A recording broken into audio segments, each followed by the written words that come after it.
Good morning guys! It's 5:30 a.m. Antok pa pero kailangan bumangon at may pasok ang mga bata. Kailangan mag-prep ng baon. Si Daddy tsaka si Kyle lang gagawan ko ng baon kasi sila kambal periodical test nila ngayon. Kaya maaga uwi nila. Dito na daw sila magda-lunch sa bahay. Ito mga kailangan kong ligpitin sa kusina. Ang gulo na pagkakagawa. Si Shobay naghugas kagabi. And kailangan kong magtanggal ng laundry. Kailangan kong mag-fold ng laundry. Hindi ko alam kung maglalaba rin ako ngayon kasi gusto ko nalaban yung comforter nila. Hindi ko nagawa yung last week, diba? And talaga ngayong week nakaschedule yun. And dito rin sa dining table, meron pang mga dishes na dry na din to. Hindi na kasya sa drying rack, kaya nandito na. Ito yung banana cake na binake ko, tapos yung rice ang sinaing, ang init pa niyan kagabi, kaya nandyan lang yan sa labas. And good morning din daw, sabi ng aso na tahol ng tahol sa labas. Ayan na guys ang mga likpiting ko. Itong sala maayos, pero mamaya magugulo din yan. Pag tumambi na sila dito, tsaka na ako mag-pick up na kung ano-anong may iwan nila habang nagpe-prep sila, lalo na kay si Kyle. Prep na ako ng baon ni Kyle at tsaka ni Daddy guys. Tapos na ako mag-prep ng baon ni Daddy tsaka ni Kyle guys. Ginger minced pork po. Tapos naggawa rin ako ng sunny side up eggs. Tapos sila kambal, magbabaon sila ng banana bread para sa break nila yan. Kasi nga hindi sila magbabaon ng lunch. Baka gutumin. Kaya pinabaon ako ng banana bread. Si Kyle ayaw magbaon ng banana bread. Sa bahay na lang daw siya kakain. Yung may 2 egg kay Daddy yan. Yung may 1 egg kay Kyle. Happy Wednesday guys! Nakapaghatid na kami ng kids guys, kaya pasok na tayo sa master bedroom. Dito muna ako magliligpit.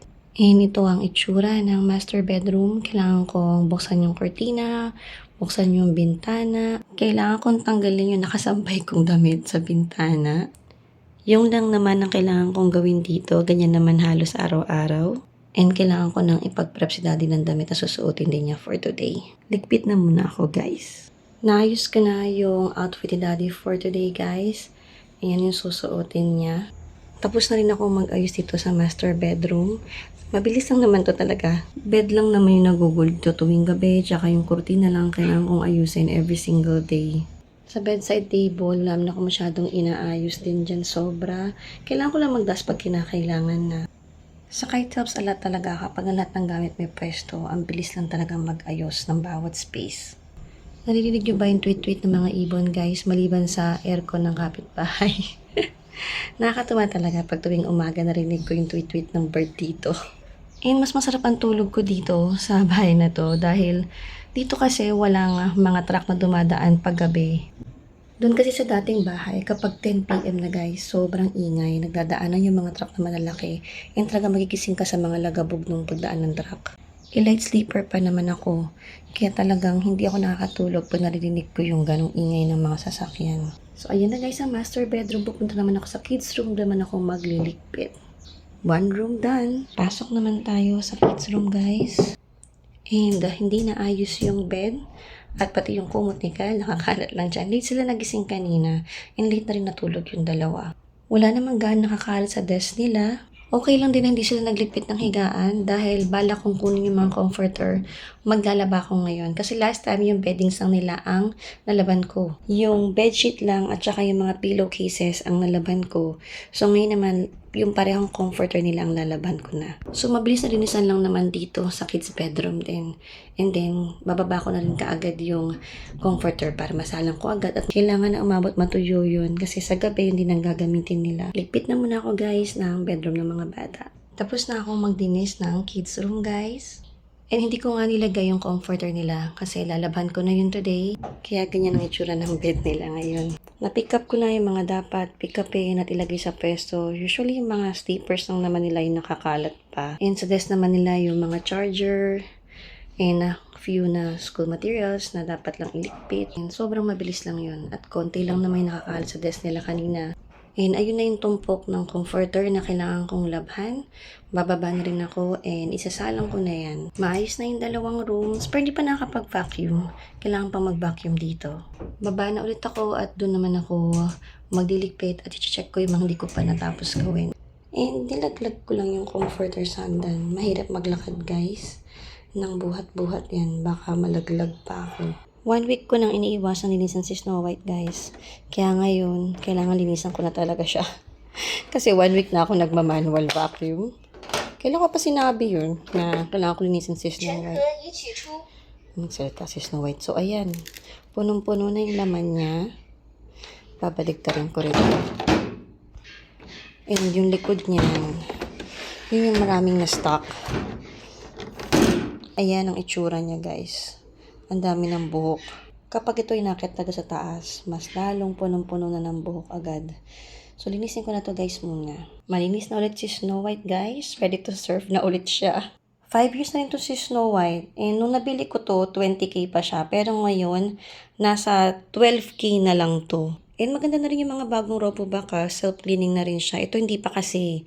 Pero working pa rin kasi si Snow White. Kaya ayoko pa rin siyang palitan. Sayang din. Pero laking bagay yun kung makabili kayo ng self-cleaning na RoboVac na. Dami na rin gasgas nga ni Snow White eh. Pag tumulusot siya sa mga kung ilailim at sa mga furnitures, nagkakagasgas din siya. One more task na iniiwasan ko.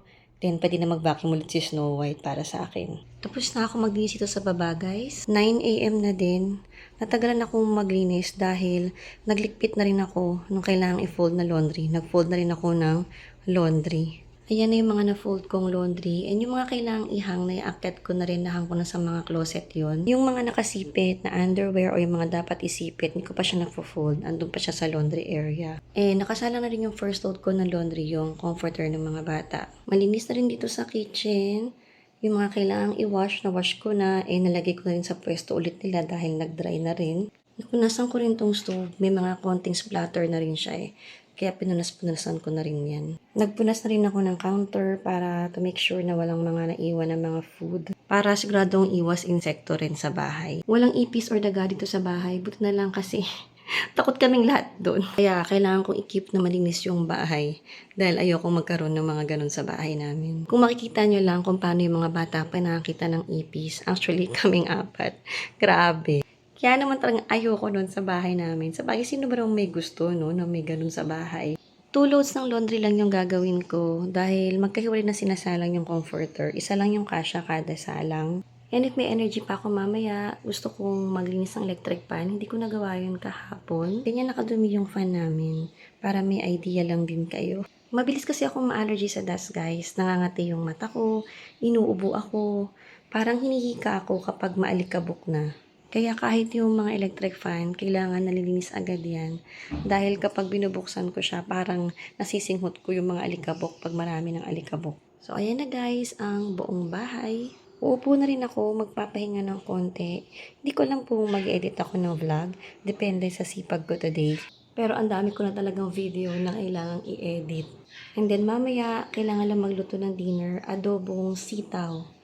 Yung gusto kong iluto. Pero sabi ni Achi, gusto niya meron din daw potato na kasama. And si Daddy naman, request niya may hard-boiled egg din. So, jump pack ang adobo natin guys. May sitaw, may potato, and may hard-boiled egg. Okay din yun para hindi na ako magra-rice. Pahinga na muna ako guys, and I'll see you all later. Hindi ko pa nga pala napapakita sa inyo yung ref guys, no? After kong mag-grocery haul, pakita ko sa inyo yung ref.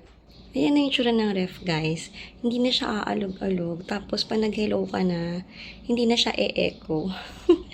May laman na ulit yung ref. And, until next grocery na ulit. Tapos, uubusin ko muna ulit yung laman nito. Ito yung freezer side ng ref, guys. Nakakatuwa kasi ang dami na ulit stock. And, ngayon naman, wino-workout ko yung meal plan ko para alam ko na magkakasya to for the next 20 days. Dito sa may pinto, dito pa rin yung mozzarella. Meron akong konting ground pork kasi nakasya dun sa may mismong shelf ng ref. And then may isa pang beef patty dito. Sa baba, yung fiesta ham pa rin. Hindi ko pa nalagawa. Hindi ko pa naluluto.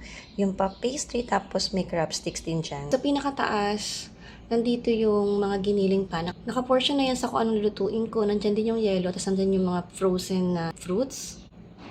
And sa baba niyan, yung lahat ng mga meat. And then sa sumunod na shelf, andito yung mga ham, may hotdog sa likod, may longganisa, may mixed veggies, tapos yung fries. Yan na hindi ko naluluto na fries. Yung hash brown, onion rings namin yung nakaraan na pinakita ko sa inyo, naluto ko na lahat yung pati yung natitirang potato wedges.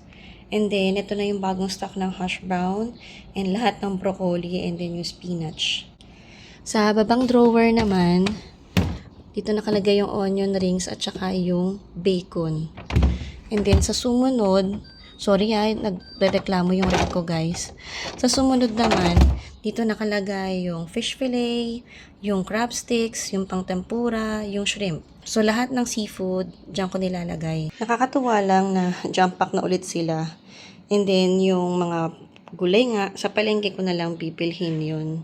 And ito naman yung kabilang side ng ref. Yung ref lang talaga kasi yung freezer yung pinakita ko sa inyo kanina. Sa taas, mga leftovers or yung mga na-prep ko na veggies, yung mga nahiwa na.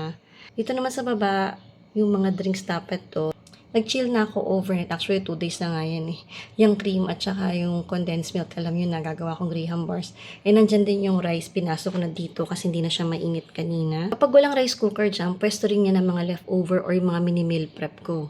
And sa baba naman, nandyan yung egg, and nandito yung lahat ng tortilla at saka ng pizza dough. And may lumpia wrapper din sa gilid. And itong mga acrylic drawer, lalagyanan niya ng mga snack kapag meron. And sa baba naman guys, nandyan yung meat na tinato ko.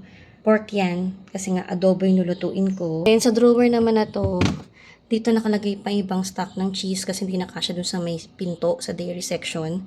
And yung naka-open na mga spaghetti sauce na ginagamit ko for pizza. Nandyan din yung chocolate chips. And ito yung fruit cake ko. And then natitira pang bread. And then yung sumunod na drawer naman sa baba, andyan yung mga veggies na stock. Plus yung tikoy yung nasa gilid. So sitaw tong sumunod, cucumber, may carrots pa doon at saka may ginger. Sa pinto naman ng rep guys, sa taas yung dairy corner.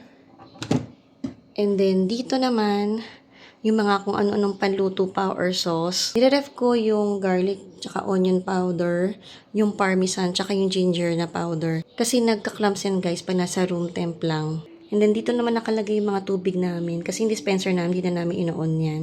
Nagpapalamig na lang kami ng tubig sa ref. And then nandito yung mga sriracha kasi wala siyang pwesto sa baba.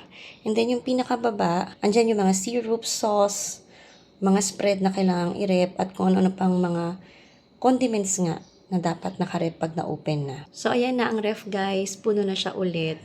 Masaya na yung puso ko. Alam kong may iluluto ako araw-araw. And dapat masunod yung meal plan ko. Para makatipid din, syempre, mahirap yung kain sa labas. Mas matipid ka pa nagluluto. And mas alam mo kung anong pinapakain mo sa pamilya mo. Nag-prep na rin ako ng lunch ko guys. May shirataki rice yan sa ilalim. And same din sa baon nila, ginger minced pork. Tapos naggawa rin ako ng 2 sunny side up egg. That's it guys. It's 1:25 PM na guys. And tapos na akong maglaba. Pero umaandar pa yung washing machine kasi nag-eco-tub cleaning siya ngayon.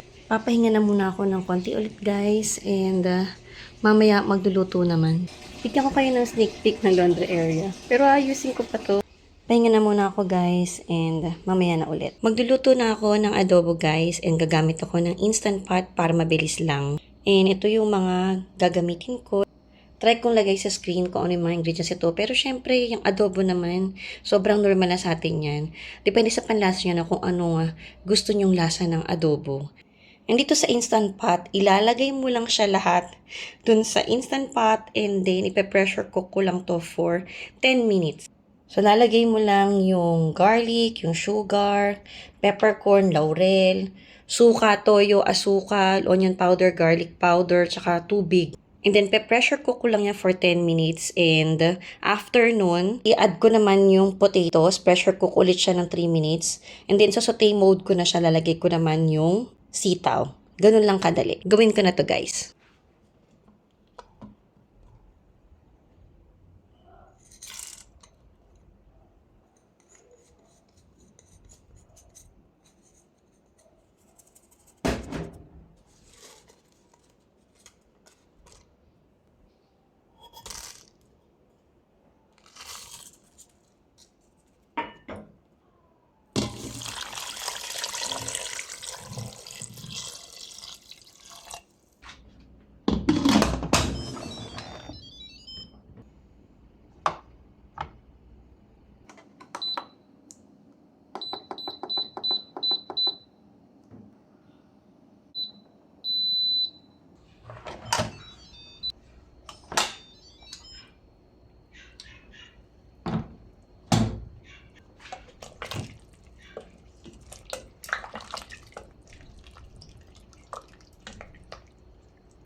Lulutuin ko lang ng onti pa itong sitaw, yung string beans, and tapos na yung adobo. So, ayan na siya guys. And mag-steam din ako ng egg. Nakalagay na sa steamer yung egg, pero maya-maya ko pa siya isasalang kasi nakalimutan ko siyang i-room temp. Kaya, hinahayaan ko muna mag-room temp yung egg. Let's eat guys! Tapos na ako mag-steam ng egg guys. 12 pieces na egg yung in-steam ko. Ayan, tatanggalin ko na lang siya dyan, tapos bababad ko siya sa water. Ito yung problema kapag hindi room temp yung egg. Kata nyo yung isa, sumabog. Ayan no, lumabas halos yung laman ng isa. Kaya gusto ko talaga naka-room temp yung egg bago ko siya ini-steam. Kaso halos magsi-7 na din, kaya sinalang ko na rin siya kanina. Kakating lang nito guys, kunin ko na para mababad ko siya sa water and hindi na siya matuluyang pang makook. Tapos na ako mag-shower guys, pero hinihintay ko lang si daddy. Bababa rin ako para samahan ko siyang mag-dinner. Nauna na kami kumain ng mga bata kasi 7 na hindi pa siya muuwi. Pauwi pa lang daw siya. Kaya sabi niya una na kami ng mga kids. Yung mga bata rin kasi nga diba sila kambal busy mag-review. Para di rin sobrang late silang matulog. Una na rin kaming kumain guys. So, hanggang dito na lang yung vlog guys. Good night and I'll see you all tomorrow. Good morning guys, it's 5:30 AM again. At antok na antok talaga ako ngayon. Ang ingay ng puppy sa kapitbahay, nagigising ako. Ang dami kong hinugasan kahapon. Ako na naghugas ng mga dishes dahil busy-busy yung dalawa na mag-review. Kaya ako na lang muna gumawa, tsaka para mabilis din. At tsaka hindi sila mapuyat sobra. Pag sila pa kasi ang gumawa, matagal lang matapos. Tapos, nagre-review pa. Kaya ako munang tumapos ng mga dishes. Hindi ko pa nababalik ng steamer sa pwesto. And kailangang pumpunasan din yan. Basa pa yung mga basket niya. Ito na may mga dapat ayusin sa kusina. Yung mga dry dishes na hinugasan ko, kailangan balik ko na sa pwesto nila yan. Kagabi inayos ko na kaagad yung laundry rack. And sakto naman natuyo yung comforter in time para gamitin nila nung gabi. Ayan guys ang bahay. Prep muna ako ng baon ni Daddy at saka ni Kyle. Sila kambal, banana cake lang ibabaon no dahil uwi rin sila ng lunchtime. Exams pa rin nila. Ayusin ko na yung baon nila guys. I'll see you all later. Tapos na ako mag-prep ng baon nila guys. Para kay Daddy tsaka kay Kyle lang to. Dahil yung dalawa nga dito na magna-lunch pero binaunan ko sila ng banana cake pang snack naman nila. Sobrang sarap ng kain nila kagabi. Kaya ang titira na lang dito sa adobo, puro patatas at sitaw na lang. After ko ma-prep yung baon ni Daddy tsaka ni Kyle.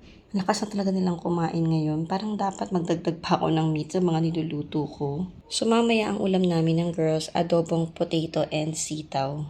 Happy Thursday guys! Ito naman ang itsura ng master bedroom guys. As usual, kailangan ayusin yung bed and ayusin yung curtain.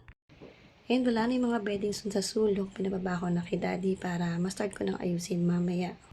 Hindi na muna ako magsusort ng laundry ngayon. Bukas na lang. Yun muna ang unahin ko. Yung mga beddings na kailangan ko nang ilabas dun sa laundry area.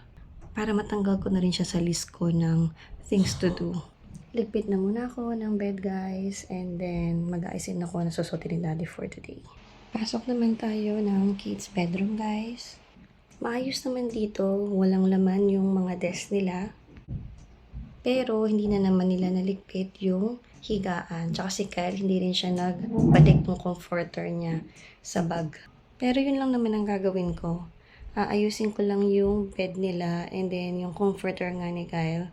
Tsaka ibang mga ulan nila lalagay ko dun sa bag ng bedding. Mabilis lang naman gawin yun. Busy lang talaga yung mga bata ngayon sa pag-review. Kaya lagi silang puyat at nagmamadali ng umaga. Pwede rin naman na hindi ko ligpitin to, hintayin ko umuwi sila para gawin yan. Pero mabilis lang naman sa akin to, kaya gagawin ko na rin. Ligpit na muna ako guys and I'll see you all later. Mas gumulo pa lalo yung kwarto guys. Dahil inurong ko na yung workstation ni Daddy tsaka yung dresser sa harap. Since natanggal na nga yung mga beddings sa gilid, inurong ko na siya. Good luck nga lang sa akin kasi bawal ako magbuhat ng mabigat. Malamang sakit yung tahi ko nito. Pero gusto ko na siyang magawa para matapos na talaga to. Ayusin ko na muna to ulit guys. Pasensya na sa ingay ha, nakabukas yung electric fan. Ang init ngayon sobra. Ito rin nga pala yung outfit ni Daddy for today. Nakaayos na rin. Pakita ko na sa inyo. Dahil I'm sure aabutan niya kung nagliligpit pa dito. Or I don't know kung matatapos ako makapagligpit bago siya umakyat. Pero pakita ko na since nagawa ko na rin naman. Na-marinate ko na yung chicken thai fillet para sa ulam namin mamayang gabi. And baon din nila to para bukas. Gagawin ko tong chicken tortilla wrap. Mas okay sana kung kahapon ko pa to nagawa. Kaso hindi pa siya na to. And ngayong umaga lang siya na to completely. Pero meron pa naman tong mga 10 hours para ma-marinate. So okay na rin yun. Ito nga pala yung mga storage boxes na nabili ko guys para dun sa paglalagyan ko nga ng mga bedding. At kung mga anik-anik namin na kailangang store lang. Lalagay ito sa laundry area. And ito na yung mga bedding na pinababa ko kay daddy. Mamaya sikasuhin ko na yan after ko magpahinga.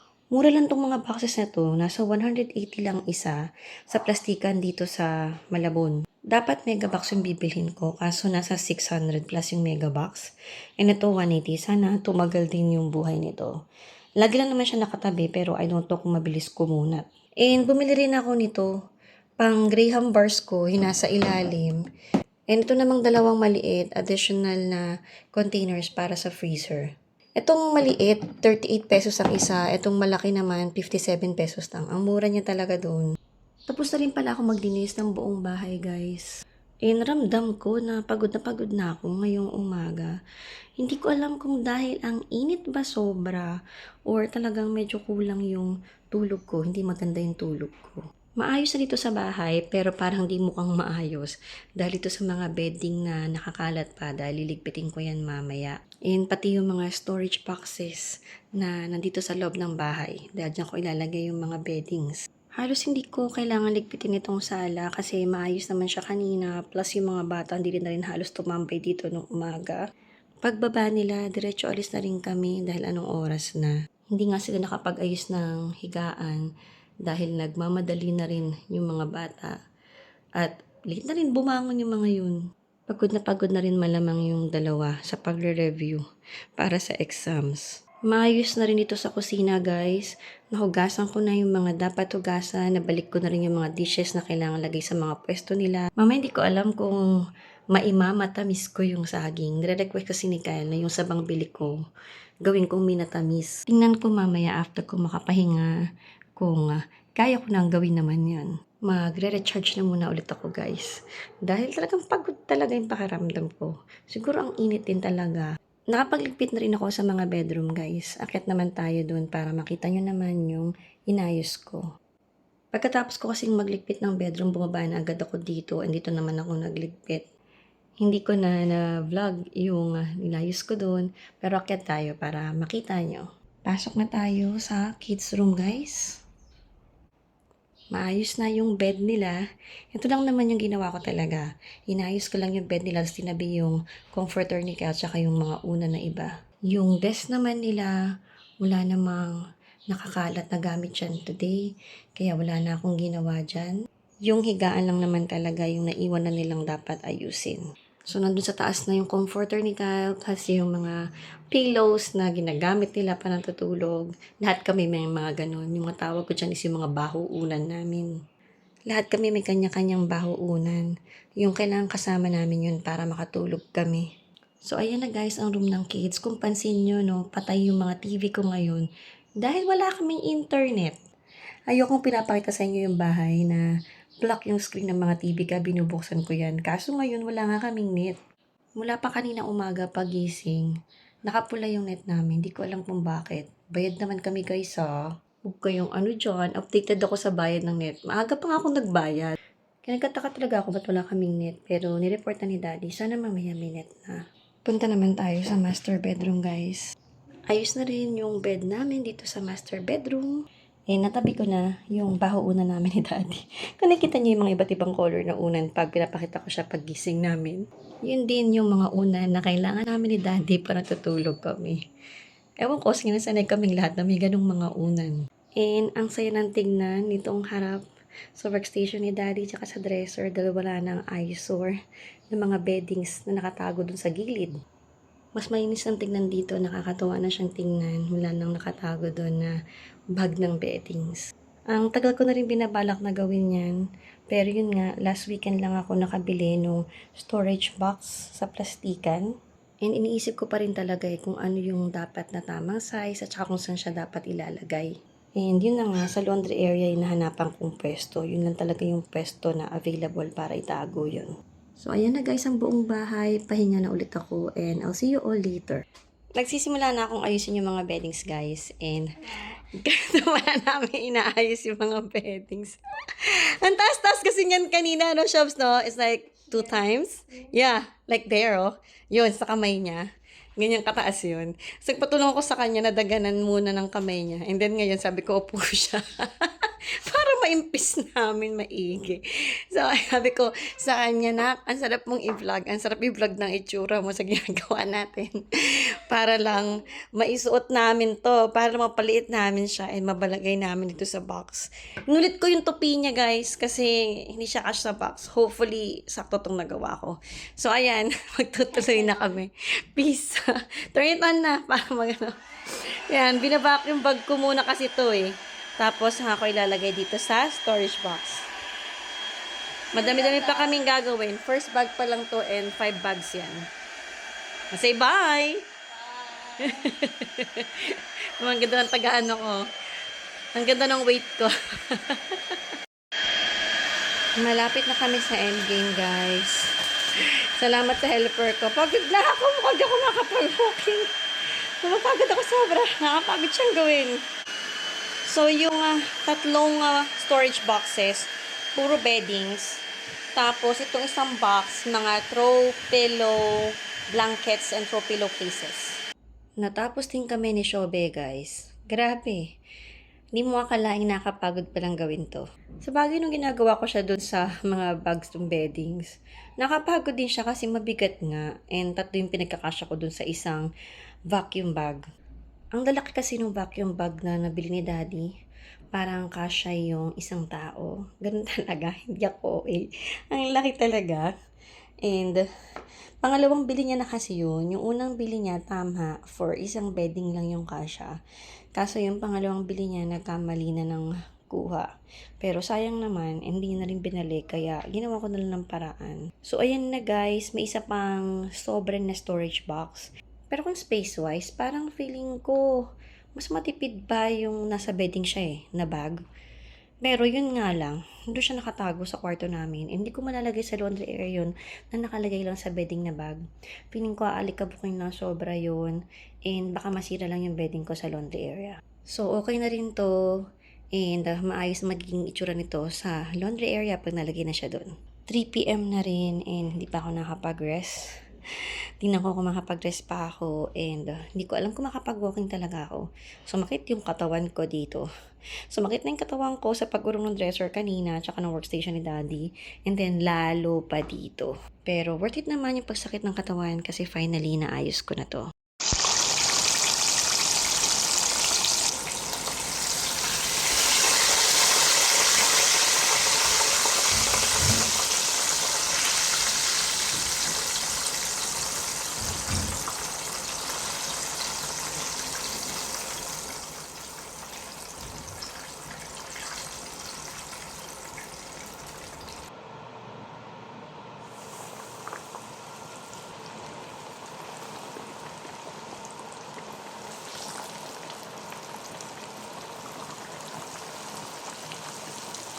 I-ready ko na guys yung mga condiments and sauce, pati yung tortilla wrap. Pero hindi pa ako tapos mag-fry ng chicken. And iniisip ko rin kung iinitin ko ba itong tortilla or okay nang ganyan lang siya. Tingnan ko pagtapos kong lutuin yung chicken. So meron ako ditong cheese sauce, mayo, tapos yung chicken fillet nga, and then yung tortilla wrap. And then may dalawang sauce tayo, sriracha. And then, yung sriracha mayo, nilabas ko rin. Kasi yung sriracha mayo, mas maanghang. Hindi ko alam kung kakayanin ng kids yung ganyang kaanghang. Pero at least, nilabas ko para pwede nilang itry. Yan pa lang yung chicken dahil hindi pa ako tapos magluto, guys. Nagluluto pa ako ng chicken dito. And after maluto na to, check ko kung iinitin ko pa tong tortilla wrap. Ready na ang dinner, guys. Si Daddy na lang ang kulang. Chicken fillet tortilla wrap, yung tawag ko dito. Wala kaming mga veggies na pwedeng ilagay. Hindi ako nakabili ng lettuce kanina, tsaka ng cucumber. Pero I'm sure sobrang nakakabusog na rin naman to. Let's eat, guys!